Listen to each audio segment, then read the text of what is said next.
This is your Action News. First off, we're going to be talking about the Mexican-American War. The Mexican War started on April 25th, 1846. It was over the fact for deciding on the Texas border.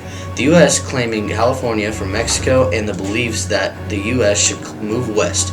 The U.S. offered $25 million for Texas, California, and New Mexico, but Mexico declined.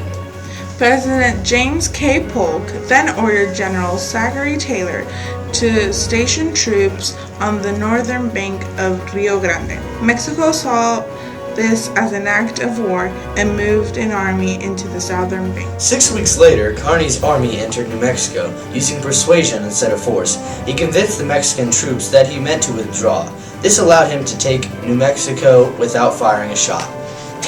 Not long before the war started, General Stephen Kearny, a U.S. officer, and his men left Fort Leavenworth, Kansas, with orders to occupy New Mexico, then continue west to California.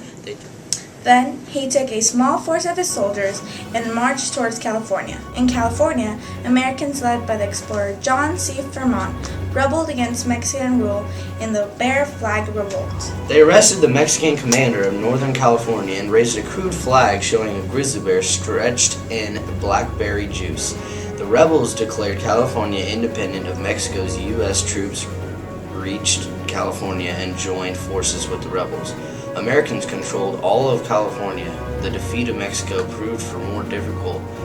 The Mexican army was much larger, but the U.S. troops were led by well-trained officers. On February 2, 1848, the war officially ended with the Treaty of Guadalupe Hidalgo. In this treaty, Mexico recognized that Texas was part of the U.S. and Rio Grande was the border between nations.